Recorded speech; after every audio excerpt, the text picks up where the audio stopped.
If, like me, you have one of the 3.0 T engines in an Audi S4, S5, or in the A6, A7, A8s, or even in the Q5, Q7, or SQ5s, well, there are some common things that you should know about those engines, both the maintenance schedules and in terms of common failures that might happen that you should be aware of. So let me run you through the maintenance schedule first, and then run you through the common faults and roughly when you can either expect those to happen or when you should be expecting to replace those items. Let's start by talking about the engine itself.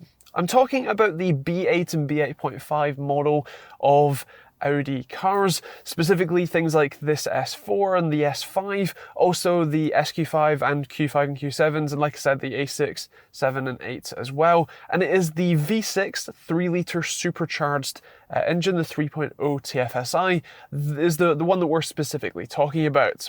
I also do want to mention the 7-speed DSG, especially the one that gets mounted to this engine, as there are a couple of things you should know about that one as well. So first things first, there is a maintenance schedule. This is the list of things you need to do every year or every other year, or based on a specific predefined mileage.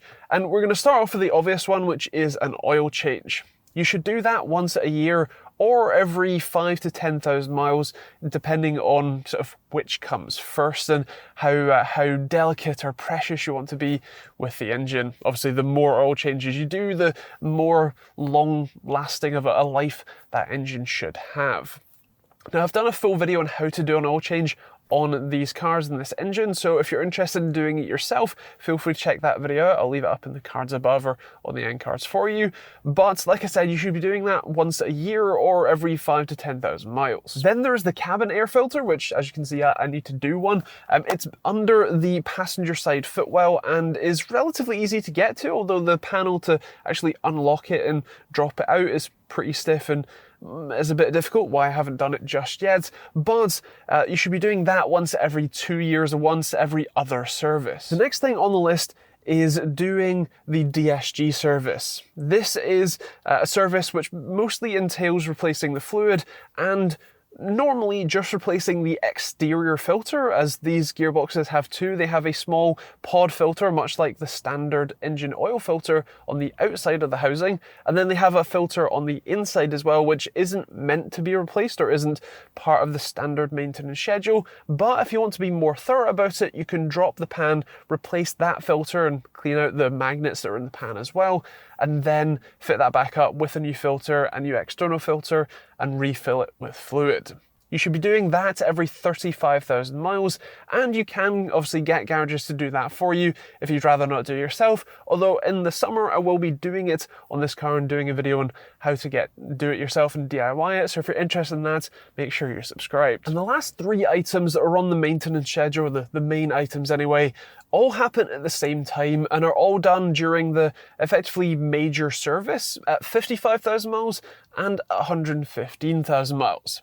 Those three items are all 6 spark plugs, the engine air filter, and the supercharger belt. You should be replacing those, like I said, once the car hits 55,000 miles and once the car hits 115,000. So that's the main maintenance items that will keep your engine healthy and running for as long as it can. But what about the common failures, the things that you might expect to go bad and need to be replaced?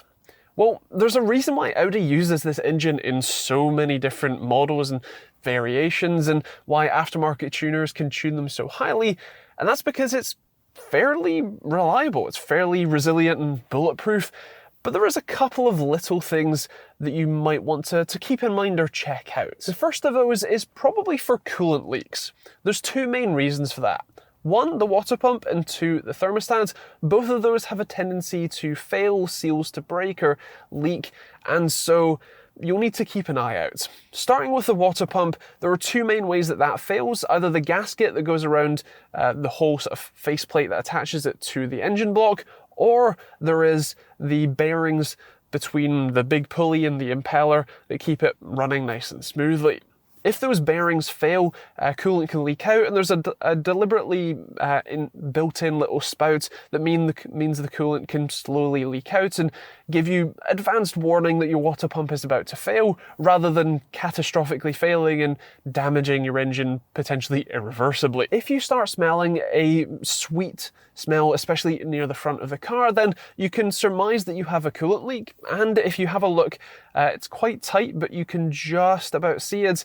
If you can see some coolant dripping out of the water pump at the little spout that's at the bottom, then that is a big sign that you need to replace your water pump. As for the thermostat, that can leak, and it's a fairly large surface area at the top of the block that you will need to have, well, sealed nicely. But the other thing is that the thermostat itself, especially getting later in age and in mileage, can start getting sticky, and if it sticks closed, then your engine can overheat pretty badly, and that's something that you definitely need to get addressed quickly. Or if it sticks open, your engine might not get up to temperature, and you won't have any temperature in the car, and the engine won't quite run just right. Both of those failures can be expected to happen between 80 and 100,000 miles, maybe a little bit more if you're more on the lucky side, but if your car is in that sort of mileage range, it's probably a good idea to have the water pump and the thermostat replaced, and at the same time, since they're both under the supercharger and it is a supercharger off job, and you might even want to remove or at least extend the front to be able to get at those sorts of things. And so if you're in that sort of mileage range, you should probably start budgeting to have both of those things replaced. I should also note that there is a slight differentiation between the B8 and B8.5 versions of these engines in terms of the parts that you can use for those engines. The water pumps are ever so slightly different. I believe the thermostats are pretty similar, but basically if you're going to be replacing that yourself, make sure you get the right model for your car. The other thing that you might want to replace once you have the supercharger off is the PCV system. That's a positive crankcase ventilation system, and essentially because you have a forced induction engine, you are pushing pressure into the cylinders, and some of that pressure leaks out and down into the crankcase, either into the cylinder heads or into the oil pan, and your engine has breathers on the top, especially on the crankcase covers, or on the rocker covers essentially, that feed that positive pressure into the crankcase ventilation module essentially, which is under the supercharger, and that will help sort out and remove oil from that air and help relieve that pressure. Now in the B8 models, that PCV module is known bad and known to go faulty relatively, well, earlier than expected, and so if you are replacing that, you can replace it just with a newer version, or there is a different model version that all the B8.5s had, but you will need a software update to make that newer module work, as the pressures that it uses are slightly different. Moving away from under the supercharger and more next to it is the ignition system. This is essentially your coils and your spark plugs. Now, like I said, your spark plugs are already a part of your standard maintenance schedule at 55,000 and 115,000 miles, so replace them anyway. But if you start having misfires, or if you start having ECU problems, or especially if you flash your car and then you start having misfires, you might want to replace any of the coils that sit on top of those spark plugs. They're pretty easy to remove, generally speaking. You take the connector off at the bottom and then wiggle them out, although especially if they haven't been replaced in a long while, they can get effectively stuck on quite tightly, and so you have to be careful when removing them. Speaking of removing them, one thing to check while you're there is that there isn't any oil in the spark plug wells. If there is, then the rocker cover gasket has failed and you need to replace it. It's relatively easy to do. You just take the cover off and replace that relatively cheap gasket, but it's a little bit of a pain, so be prepared, but make sure that you check it when you're replacing the spark plugs. And there's a couple of other little things. The secondary air system can get clogged up with carbon and generally needs specialist cleaning, so if you start having codes shown up in your ECU, then that's something you're probably going to need to take to a specialist to get cleaned. And the engine mounts that hold the engine in are both hydraulic and they are electric, or at least electrically monitored. Those are buried quite deep in. They're generally easy enough to get to, and you should be able to do that yourself if you have enough tools around. Although apparently I believe what I assume is passenger side one in the UK can be a bit difficult to get to. Either way, you will notice either code stored in the ECU for an open circuit failure, or you'll notice effectively purple hydraulic liquid leaking out from them and excess movement, especially on startup or at idle, the engine rattling around like crazy. And that's pretty much it. There is a slight note for the earlier B8 models with the timing chain tensioners. If their hydraulic and oil pressure bleeds off and sort of overnight or whatever since you've last driven the car, and the timing chain can kind of rattle around a little bit as you start the car. Newer versions don't have that problem. They have revised timing chain tensioners.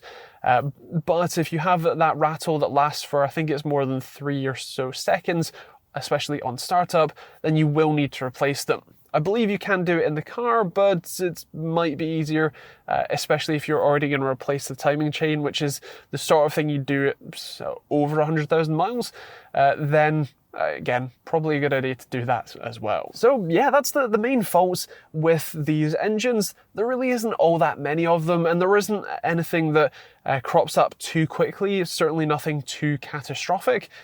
Just like I said, especially with the thermostat, water pump and the PCV, that's the sort of thing that you're probably going to want to do all in one go, and you're probably going to do it between 80 and 100,000 miles.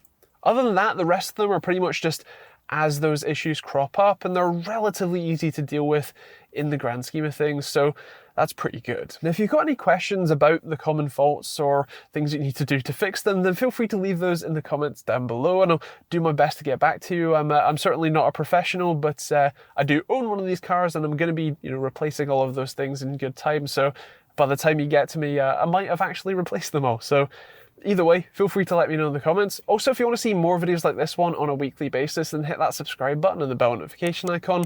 Like I said, if you want more guides, especially on this engine, I've already done a oil change guide, so feel free to take a look at that, and I'll be doing plenty more videos over the weeks, months and years with this car because, well, it's mine and things inevitably break with my cars and I end up fixing them, so I'm going to be documenting those for you as well. Either way, thanks for watching.